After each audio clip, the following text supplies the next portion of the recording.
All right, and for tonight's featured review, we're going to be talking about A Real Pain, which is currently in theaters. It was released in theaters November 1st. And of course, we're going to do a non-spoiler review and then spoiler review. So if you want to navigate around that, check the show notes for timestamps. They're in your app that you're listening to this on, or at obsessiveviewer.com/OV453. So the premise of A Real Pain, according to IMDb, is mismatched cousins reunite for a tour through Poland to honor their beloved grandmother. The adventure takes a turn when the odd couple's old tensions resurface against the backdrop of their family history. Writer and director for this movie was Jesse Eisenberg. In the film stars Kieran, Culkin, Jesse Eisenberg, Jennifer Grey, Will Sharpe, Daniel Oreskes, Liza Sadovy, and Kurt Egyiawan. Brent, first of all, I am going to ask you a question. Did you see Jesse Eisenberg's directorial debut when you finished Saving the World, which is a movie that I have not seen? So have you seen it? And if so, what did you think about it? I did. Yeah, I saw that virtually through Sundance in 22. Nice. And then it actually released at the very beginning of 23, I think in January. So yeah, did catch that, and yeah, really liked it. Finn Wolfhard and Julianne Moore. It's funny because I was thinking about that movie in relation to A Real Pain, and it's funny because that one is kind of almost a two-hander as well.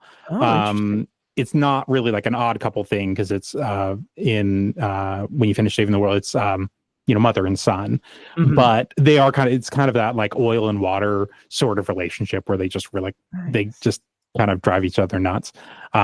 So I thought that's kind of an interesting parallel between A Real Pain, but yeah, that's yeah, I did enjoy that movie, and it has fun. Was not shot in Indiana, but is set in Bloomington, which is where Jesse Eisenberg spent time during COVID. And of course, in A Real Pain, he sports an IU ball cap for a good amount of it, which was in the trailers too for A Real Pain. But that's it's a neat thing. He has some connection to Bloomington, and he loves it. So I know A Real Pain also screened at Heartland, and I know it wasn't in attendance, but he did a video thing, greeting thing. Yeah. So that was cool of him to do that. That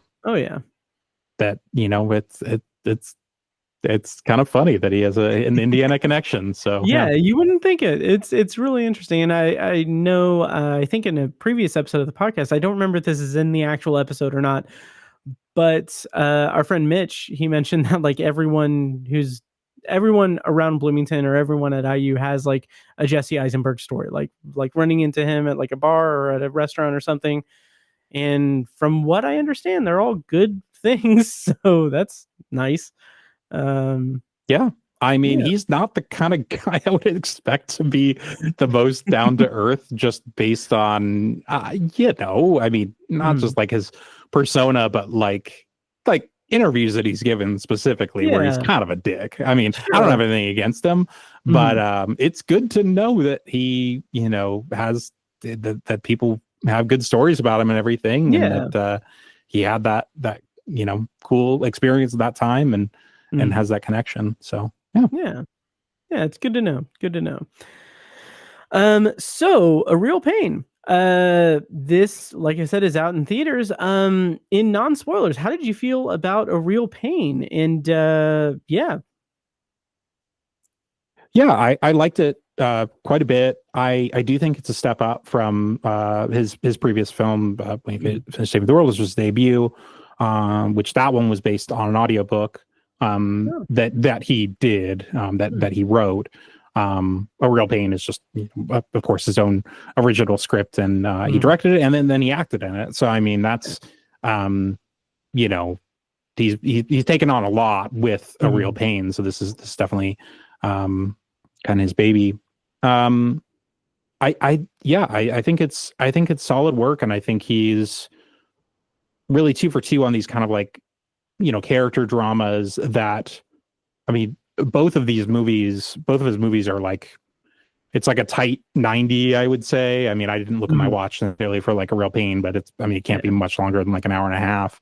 There are these sort of movies that like, they don't, it's not like a ton of time, but it's, if I'm invoking that meme, time in the club, impact in the club, they're definitely those kind of movies where it's like, they do kind of, they're kind of with you after. And again, I think a lot of it is just really good writing and really good sense of who these people are, like they really feel like very lived in characters. So I'm kind of already seeing with both of these movies that really seems to be a strength of his. So I'm excited to see kind of where he'll go from here in terms of like the writing and directing side of things. I don't think either of these films are flashy or anything, or humongous productions. Right. They don't have to be. So if he chooses to keep telling stories on like smaller scales, he could kind of go the writing director route for a while if he chooses. So that'll be interesting. But really strong performances here. Eisenberg, very good. Kieran Culkin getting a lot of praise. Well deserved. I have not seen Succession. I know I've seen other movies of his besides Home Alone, but I don't know. I don't know exactly which ones. He was in. I think he was in a horror movie. I think Kieran Culkin was in it. Horror movie called The Last Thing Emily Saw. It was on Shudder like a few years ago, and he was great in that. He's only in it a short amount. Speaking of time in the club, impact of the club, he's only in it like kind of a short time. It's essentially kind of like a monologue or almost kind of like a whole act that he's in. But he's really good. But yeah, he's excellent here, and like very much like the kind of guy that if you don't know someone in your life that's like Kieran Culkin's character, you probably know someone that does know someone like this. So he's tricky to deal with, and not necessarily someone that you want to spend time on an international trip with. But like that big personality. And for sure. To clarify, it was The Last Thing Mary Saw, and it was Rory Culkin. Yeah. I was worried that it was a different Culkin. So that's the thing, is like Kieran, I'm trying to think, because I know Succession is really popular. And like I'm trying to think like other things I've seen him in. I mean, I feel like this is I mean, for me, it's probably, I'm almost certain the best performance I've seen him give. So I mean, kudos to him. And absolutely. And like he blew me away in this movie, and I loved him in Succession. He was also in Scott Pilgrim versus the World. Of course. And Igby Goes Down, which I have not seen. I haven't seen it. I have seen Scott Pilgrim. That's right. He's the roommate. I forget his name, but but I highly recommend Succession, though. And I know that I feel like I feel like maybe you have a thing with like long running series. But I will say, knowing that you just kind of dumped from what I understand, I think Succession would be a good pickup for you. Season 3 is going to be ending on Friday or Saturday, sometime this week, and it's the 3rd season finale. And I think we're going to dump out after that, but we have to see. It's a 2-part finale, so we haven't seen the first part of that finale yet. Gotcha. But, I think after that we'll kind of call it. It got very Lost Light. Like it was endearing the first season. Like I was like, oh, this kind of reminds me of things. And the second season, I was like, this kind of reminds me of things. And the third season, I was like, third season, honestly, it's honestly just kind of a slog. Like I never watched the Walking Dead, but it's almost kind of what I imagined that show to be, where it's just kind of like depressing after a time. I'm just sort of like, it's just like everything's just kind of hopeless, and like you don't really, and that show went on a lot longer than From probably will. Even though I think it's probably the most successful show on MGM Plus for what that's worth. Right. Yeah, I mean it's just at this point I'm like I'm probably good to call it after this season. But if anyone does want a taste of it, I will say the first season is on AMC Plus. They're and now through the end of the year, MGM Plus is doing a kind of a teaser thing with AMC Plus where you can watch like individual seasons of things. So the first season of From was probably the best anyway. So interesting. I know it got the Stephen King seal of approval. Yeah, so, I mean it's definitely Stephen King influenced. Definitely Lost influenced, like specifically Harold Perrineau is the main actor in it, but just like and by especially in the third season we're definitely getting into some Lost mechanics for sure. But it's feel free to check out the honest if you just watch the first season on like AMC Plus or whatever, you're probably watching the best of what the show has to offer anyway. So gotcha. Nice. So A Real Pain. Sorry, yeah. Oh no, you're good. I've seen this movie twice now, and I've talked about it on Patreon twice now. But since we're not behind the paywall, I loved this movie. Like the first time I saw it, I rated it 4 stars. Second time, I bumped that up to 4.5. I remember after the Heartland screening, I remember saying on Patreon in my immediate reaction, I was like, this is Tiny's favorite movie of the year. He hasn't seen it yet, but it's his favorite movie of the year. And then we got a screening of it and I brought him to it. And sure enough, he said, yeah, this is likely my favorite movie of the year. Wow. Because it's called your shot. I did. Oh yeah. Because there's a lot of it speaks to his sensibilities a lot. Like he has like Polish ancestors and like he went to Poland like 13 years ago on a trip and like it really affected him and everything. But the thing that I really love and respect about this movie is the way that it is grounded in kind of just this reality of these two people who are incredibly close to one another, seeing the sights of like their family and seeing like the kind of the sights of horrendous actions and everything, but it's done through this prism of showcasing the differences between these two people. Like Benji is this gregarious, like very like center of attention guy, and like David is a more reserved guy, and like there's a lot at play there in terms of how their differences kind of speak to who they are as people and like the way that they interact with the world and the way that they view each other and themselves. And like, I just love the way that kind of comes to a head and is the movie leaves us on a way that it's not a big, like dramatic, flashy thing. And that's the most fresh thing about this movie is that their differences they're not competing with these differences. They're not like, there's not like this conflict between these two cousins that like they hate each other or there's like animosity or anything. It's just they're different people and they're hurting in different ways or they have hurt in different ways, but it's not about them reconciling their differences so much as confronting like what their pain is and like what like who they are as people and how different they are. I love the way it was written. It's a beautifully written characterization of both of them. Yeah, I like the title taking on that different meaning, The Real Pain, on the most obvious level being Kieran Culkin's character, Benji just sort of,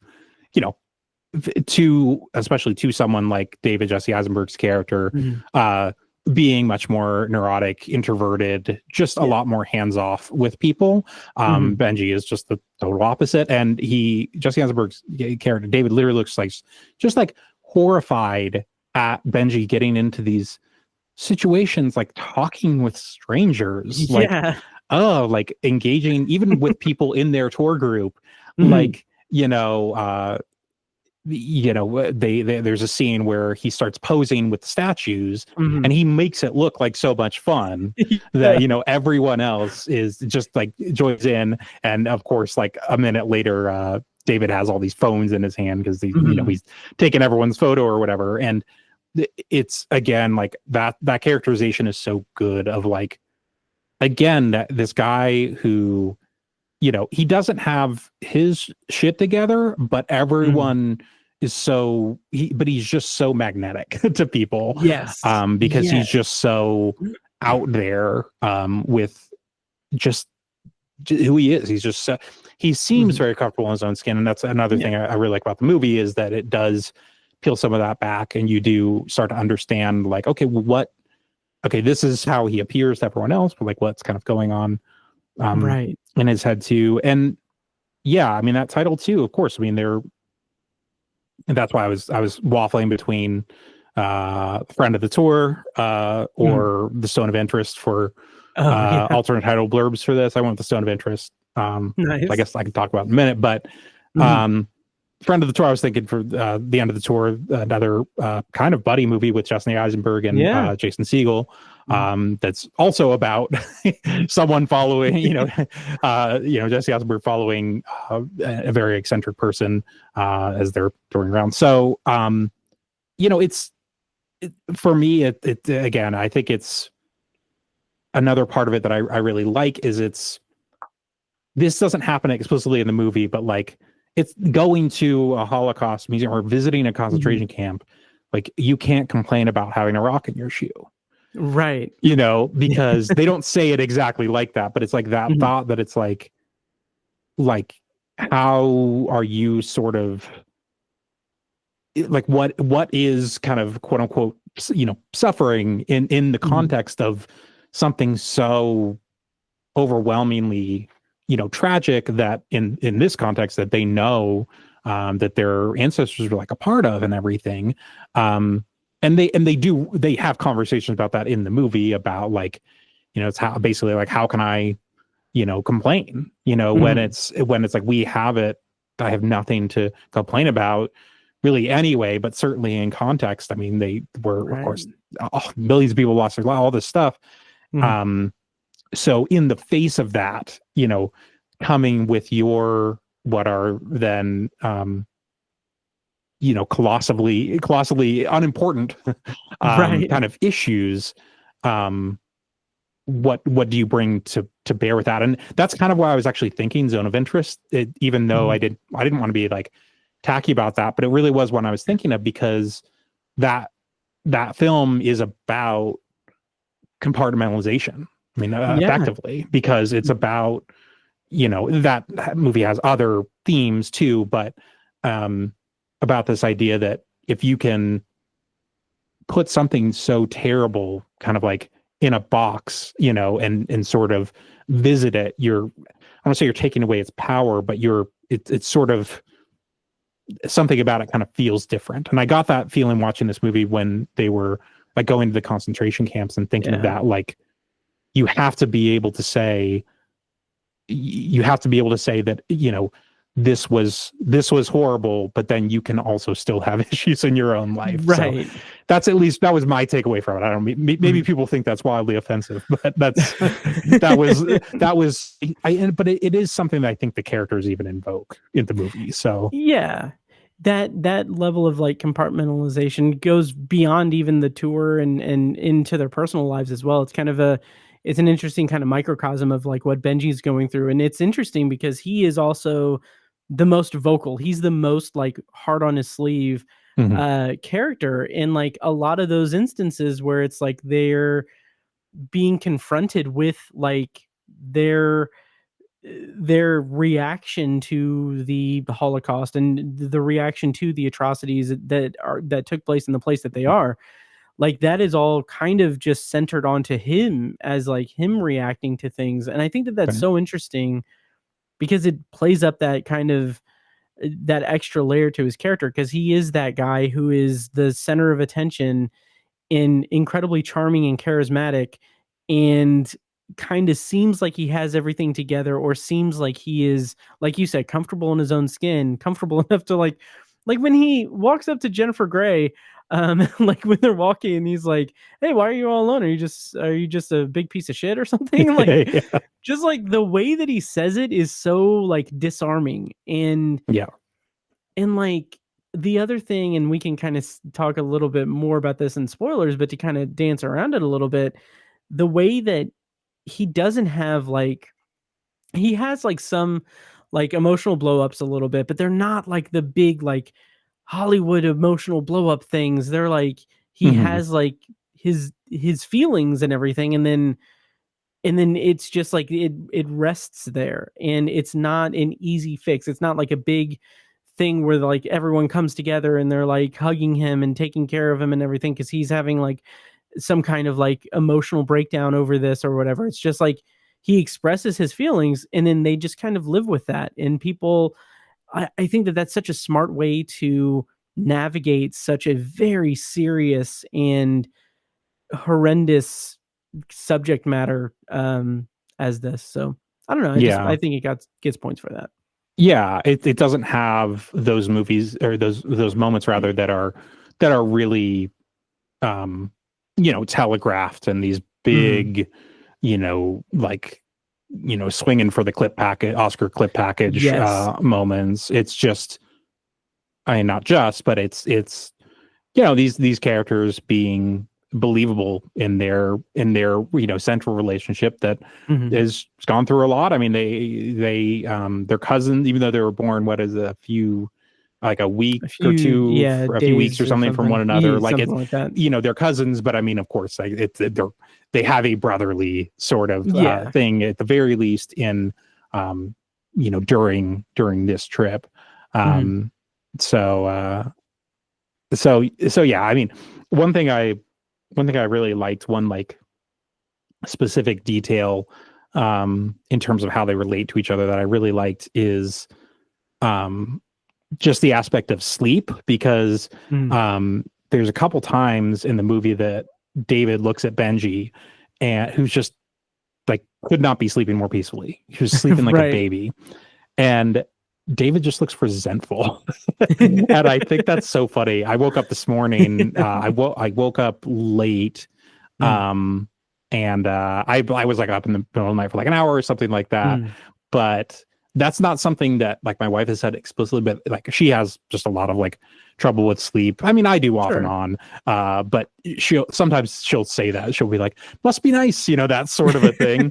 And I guess I Nice. just sort of like I kind of glommed onto that in this movie where it's like, how could it's such a funny juxtaposition of like being mad at someone for being so peacefully sleeping, Right.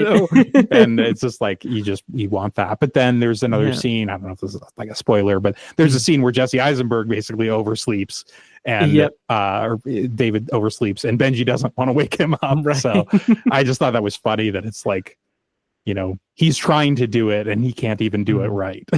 Yeah. So Oh, absolutely. yeah. Absolutely. With that, do you want to go into spoilers for Sure. A Real Pain? Okay. Before we do that, what did you rate it on Letterboxd? Did you already say that you rated it 4 stars, or was that wishful thinking on my part? As I wishful think, I give it 3.5. I wanted to get to Three that and a half. four, and Okay. I mean, this is one of those ones that I think, I could definitely see myself getting there. I do think it's an improvement Mhm. on When You Finish Saving the World, which I do, again, I think is like a solid movie. I would, I think it's on Netflix, maybe. Feel free Mhm. to check it out. I do think this is an improvement. I think also performance wise too. I think this is one of Jesse Eisenberg's like better performances. Yeah, me Like too. probably his best one since The Social Network. I'd have to kind of go through Mhm. his filmography. I Yeah. haven't seen Now You See Me Too, but um Right. but it really strong work. And again, I mean, factoring in that he's doing all three of these things Mhm. and doing them very well. I mean, we'll see what happens. But Yeah. yeah, it didn't totally like it didn't it didn't totally like bowl me over. But it's one of those Mhm. movies that's like I totally get like the Yeah. love for it too. So it's kind of both of those things. But yeah, it's one I'm definitely happy to revisit. I do. right, wrong, or otherwise, I do kind of like shorter movies sometimes. Honestly, so, this is one of the few movies that I've seen twice this year, and that 90-minute runtime is it very might play well into that. Yeah, Yeah. exactly. Oh yeah. So yeah. But yeah, I love this movie. 4.5 stars. We'll talk more about it in spoilers, but if you're going to skip the spoiler section, make sure to check out Brent's work at awakenthedark.com and follow him on Letterboxd at awakenthedark. Yeah, but having said that, let's go into spoilers for A Real Pain. I'm going to play a clip from the trailer. When we come back, we're going to be spoiling A Real Pain. Davers and I are cousins. We used to be joined at the hip. Our grandma was from here, so Dave arranged for us to join this geriatric Polish tour with you fine people. That's the way we get by. I really needed this, man. I know that it's tough for you to leave your boy. The way we get by. I don't really have anything going on. I know it's been a tough few months for you, so... I also want to say that I know you're not the most comfortable person with people. I'm not? No. Does it look real? Well, they're twice the size of you in metal, so... You sure you don't want to come up here? I'm good. Can you take my picture? That's what I'm talking about. Marcia! Thank you, David. But it's amazing that you're here, putting yourself out there so boldly for me. Thank you, man. Let's go smoke a joint. Word of warning, this will be a tour about Penn. All right, so spoilers on for A Real Pain. And Brent, when you mentioned your wife being like the whole must be nice thing about sleeping, I just imagine, like, I don't know, this is so dumb. I just imagine her like at like a dinner table with people, and like you go to the bathroom and her being like, I love him and I hate him. He just sleeps so well. Yeah. But that's right. yeah, but that's my hacky way to bring us into that scene, which I will say I rated this 4.5 stars. I will say this: as much as I love this movie and love the performances, and I do think Jesse Eisenberg gives an incredible performance, especially in that scene, I do feel like it's a little bit that scene itself feels a little bit like that Oscar clip kind of package deal that you referenced. But with that blemish aside, I think that the strength of Jesse Eisenberg's performance is in playing the straight man to Kieran Culkin, but not being overshadowed by Kieran Culkin, who is giving like a career performance, I think, in this movie. So I think there's a lot more subtlety to Jesse Eisenberg and what he brings to the table and what he is carrying throughout the movie that I think plays up really, really well in more subtle ways than Kieran Culkin. Yeah, definitely. It's kind of almost more like the straight man role to Kieran Culkin's kind of, a little more idiosyncratic. So, so yeah, I mean, I think they're both strong. I definitely know what you're saying about that scene. I think for me, I really liked it because a lot of the movie is a lot of the rest of the movie is very like subdued, and it is, I mean, even Kieran Culkin, even though he's very out there, neither of them are really like engaging with like their emotions, like really very much, and especially like with other people. So yeah, that to me, I mean, I like that moment. I think it definitely felt kind of earned to me, but I do see what you're saying. Yeah. Yeah, and that, and then him seeing him play the piano, I kind of like the way, unless I might have missed this, but like they don't really address whether Benji hears what David said at the table exactly. And I like that there wasn't that sort of like kind of pat resolution of like Benji coming up and confronting him about it and saying, hey, I heard what you said and you told them all the and blah, blah, blah, all this stuff. I don't know if he did or not. Like, we don't know if he heard him, because he could have like been going over the table, heard him talking about him or whatever, and decided to like go over to the piano, or maybe he just went to the piano right in the bathroom, because that's, Benji's kind of wandered around in this life. Right. So again, I actually kind of liked that ambiguity, unless it just went over my head and it was whatever obvious that Benji did hear him say that stuff. I think in I think in a lesser movie it would have been a point of contention for the movie, for the characters, and it would have been like a big dramatic thing, like, oh my god, I heard what you said. But it's more subtle than that. It's more, right. I mean, that scene is more just so that David can get his feelings out about Benji and kind of bring us more into the true nature of their dynamic and the forgive me, the real pain of Benji. But I think that the strength of the movie for me is in that non-manufactured drama. Like when they have they're kind of resolving conversation on the roof where they're kind of having that conversation about what Benji's gonna do. And he's like, oh, I'm gonna go help clear the gutters or something, or put shingles on my friend's house. And he's like, but what are you gonna do for you? And he's just like, yeah, whatever. I love the way that, again, it's just nothing is really that resolved. It's just these guys they've reconnected, they've rebonded, and it's just, I think, in the mirror aspect of it opening and closing with Kieran Culkin with Benji in the airport is just, I think that's just such a beautiful sentiment to leave on, that it's like it is a journey for him. He's not fixed by going to his ancestors' homeland or anything. It's just like he's got stuff to work through, and now he has, an experience that he will use to work through it, I believe. It's such a measured kind of characterization that I think is really well done. Yeah, I think with the airport bookends too, of it being the same kind of thing where Benji is there hours before their flight because he, most people don't really like airports. It is it is a building of necessity. You have to be there, and you have to be there at a certain time. And David is kind of leaving Benji all these voicemails while Benji doesn't pick up and everything. He's like, hey, I'm on the whatever New York tunnel, and I'm gonna be, I'm gonna be there in time, hopefully, but feel free, whatever, all this stuff. And he's freaking out about it. And Benji's not even picking up his phone.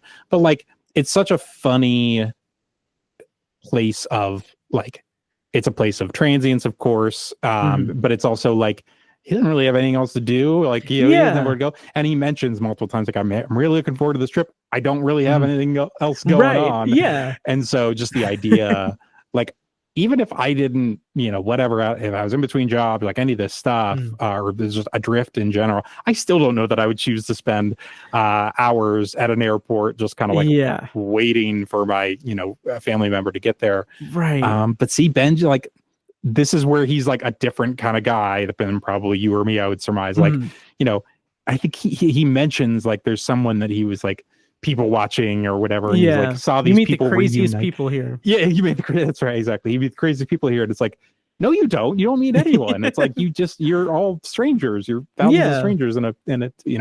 So it's just I never tired of that with their relationship of just David is just almost just terrified by just Benji even just putting himself out there. And I just that was funny. I mean, there have been times in my life where I've been maybe a bit more Benji-ish, but I definitely lean towards David, especially on the airport front, and probably talking to people when they're at Holocaust Museum or wherever the Jennifer Grey's character was, and that he has that line too right before he goes over to her. Well, no one wants to be alone.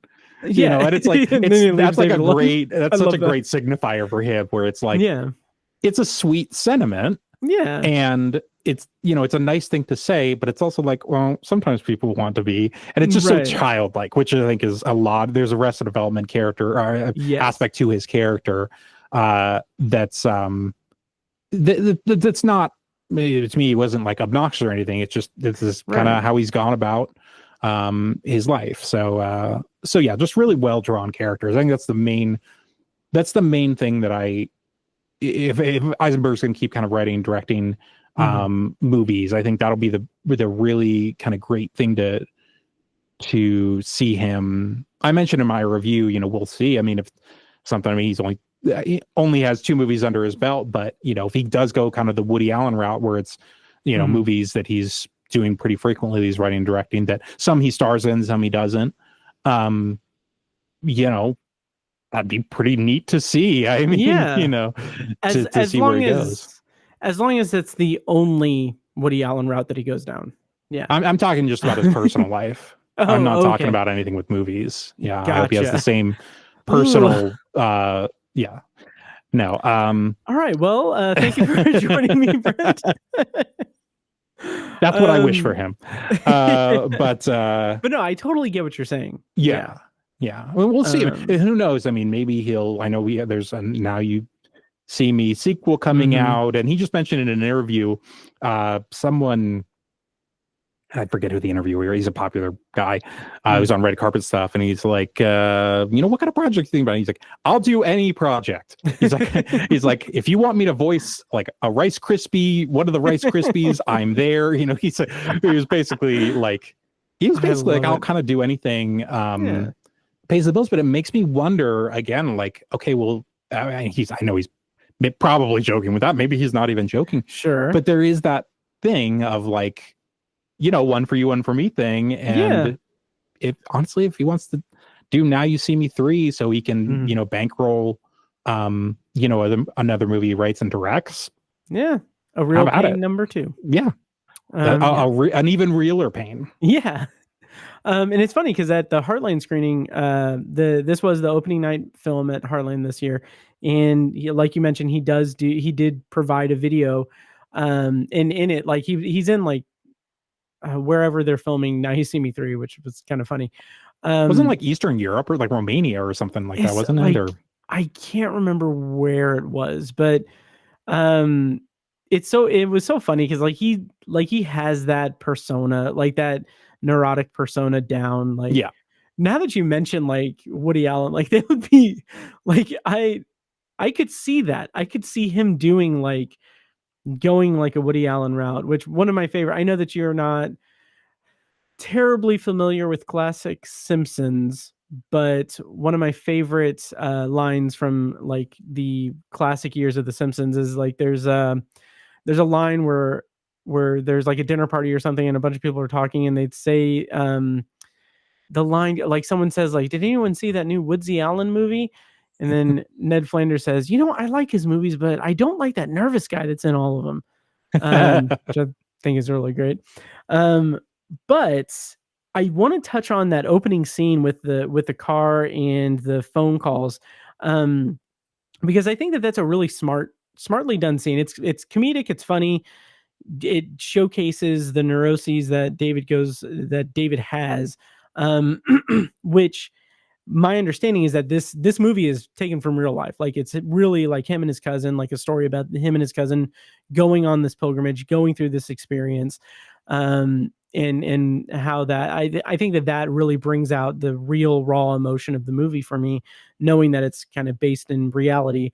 But I really like how that opening scene just showcases and tells so much about both characters, because it's not even like, it's before we meet Benji, of course, but like it's communicating to us that like, oh, David thinks Benji is kind of a fuck up, or is someone who is not like, he is a neurotic character, but he is also a neurotic character who thinks that his cousin is going to ruin the trip or is going to be like not prepared. And it's just funny that like, the double-edged sword of it is that like he's been there for hours, but also he's been there for hours. Like he's not well, like he's not doing well.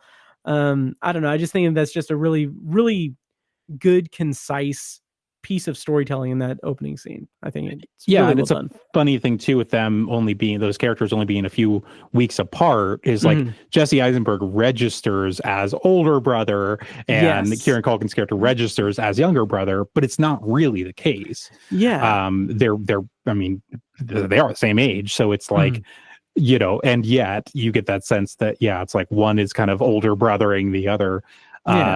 So it is. It's another thing about this movie that makes it, I think, different and kind of more rich in some ways than like kind of a typical, Onesia movies or Odd Couple movies or what have you. Yeah, absolutely. Yeah, and again, to kind of talk about a little bit about the dichotomy between the two characters, where they their perspectives or perceptions of each other are wildly different. Like David has this envy of Benji in the fact that like he can schmooze a room, he can be the center of attention, and like David doesn't have that. But David also has a family, has a good career, has all of these things that Benji doesn't have, which I thought was really kind of interesting in a somewhat profound way, that Benji isn't like and isn't terribly envious of him in a direct way. Like he watches the video of Jesse Eisenberg's son, who I think is actually his son in real life. Oh, I didn't realize that. Yeah, but yeah, I'm just going off of the IMDb credits. But anyway, like he does like rewind that a couple of times in the car, and it's just like that like subtlety of like he doesn't, I don't think he ever really communicates that he wants that life, or he wants to have his shit together the way that David does. But like just the fact that he rewinds it says a lot. Like even if it's just like, oh, I care about this child, like it's also like just something it's a window into what we learn about him later in an interesting way. He's one of those guys, if I may be so judgmental, who would be such a good dad on certain levels, but not the whole thing. You know, like kids would love him, his kids would love him, toddlers would love him, you know, all this stuff. But, you know, you can't trust him to make the dad decisions and, you know, and do all the stuff that you need to for that. It would certainly be asking a whole lot of his wife or spouse or what have you. So he's a good fun uncle. Yeah, he is. He would be the fun uncle. So yeah, I mean, it is good that he really seemed to like Abe, the David's son in the video. Yeah. The other thing I want to touch on, and we can kind of start winding down a little bit too, but the concentration camp sequence, I think that was such a moving and beautiful just sequence of the film, with them going and it being mostly silent and just the imagery speaking for itself. It's incredible. I thought both times I saw this movie, I was just like moved almost to tears just from the power of the images on screen. And it's also, again, it's just so great that Benji as a character is drawn the way he is, but because before that on the train, like he's having like a minor panic attack saying like, how are we like okay doing this? How are we okay being here when these horrible things have happened here? Like, how are we okay with this? How is it like we shouldn't be in first class? That we just shouldn't be. And then you see the aftermath of the concentration camp sequence where like he's bawling his eyes out. He's crying, like everyone else is kind of just like stone faced, but he's wearing that emotion like so so vividly or unapologetically. That's the word I was looking for. I just think it's a powerful characterization of both him and just demonstration of that on film of the power and horror of the concentration camp. Yeah, and the reason I went with like stone of interest, placing stones is a thing, of course, in this movie, and then they place the stone at the doorstep of where their grandma lived, and then there are neighbors that are like, "Don't do that." They just don't like it. They're like, "We get the sentiment, but don't do that." So zone of interest was one I was definitely thinking of with this, but another one that came up, incidentally, maybe going to be talking about Blitz later on this episode, is a Steve McQueen documentary they did last year called Occupied City, which is a 4-hour and change documentary that is quite dry. But it's very interesting. I mean, it's one of those movies. It's like, it's kind of silly for anyone, or certainly me, to like rate it, but it literally is like 4 hours of buildings in Amsterdam and just voiceovers about what this building was, like the history of this building, what it was before World War II, after, what it is now. And so, I mean, if you're a history buff, like it's one of those movies quite frankly, I don't think you have to watch like 4 hours. It's something that probably should have been a series, Sure. quite frankly, that they could have broken it up into like sections and themes maybe. They didn't, so I watched all 4 hours of it because it's 8:24. Yeah, I mean, but it did remind me of that, because there is some of that with, it's not just sightseeing in this movie. It's like the sense of, this is what came before, this is what is now, and how do we relate to it? And I think that's a part of this movie too, that I was thinking about those two World War II movies, Jewish history movies from last year, as it pertained to this one. I didn't realize Occupied City was Steve McQueen. Yeah, I say COVID was a hell of a drug. I think what happened, so like Ethan Cohen did like a Jerry Lee Lewis documentary that was like really bad, and then Steve McQueen, this isn't Occupied City is not like a bad documentary, but I honestly think it's just like, I think some of these filmmakers were like got up to some stuff during the pandemic and were like, I'm really interested in Amsterdam, like as it relates to World War II. And I don't know, I could be totally talking out of my ass. Maybe that was something that he did totally unrelated to the pandemic. Now I know with whatever the Trouble in Mind, a whole lot of trouble, or Trouble in Mind, the Jerry Lee Lewis documentary. I know that Ethan Cohen did that one during the pandemic, and that one is definitely bad. Anyway, all that to say, I wish like they had done a series of it, because I think it's probably best to be watched like in hour chunks, like 4 1-hour chunks. And it's just very dry. But anyway, I mean, again, maybe worth watching clips of or something. So I will keep that in mind. But if you don't want to watch a 4-hour movie, this one, Real Pain's an hour and a half. Exactly. Real Pain is 90 minutes. It's in theaters now. Any other thoughts on A Real Pain? Anything? And it has Chopin music. That was the only other thing I was going to say. A lot of Chopin, and Chopin, of course, the airport they're in is Chopin Airport. And so it's like kind of early and often they have all sort of, I think it's Nocturne number 2 is one of the first ones they play. It's a very well-known one, but there's waltzes and etudes and all sorts of stuff. So I love me some Chopin. So I was happy about that aspect of the movie too. Nice. I'm not very like well versed in classical music or anything like that, but I'm glad that they were chopping it up. They were chopping, baby. Yeah. Keeping it choppy. Yep. All right. Well, that will do it for our featured review this evening for A Real Pain. Once again, Brent, can you tell people where they can find you online and where they can follow your work around the internets? awakeinthedark.com is the main place to find all of the stuff that I do film related. Social media wise, I'm only on Blue Sky. I deleted all my other social media. No, did you? No, I'm just kidding. I was gonna say. No, I am on Blue Sky, but I've been on Blue Sky for like a year. So yeah, I don't want to say early adopter, but whatever the one after early adopter is.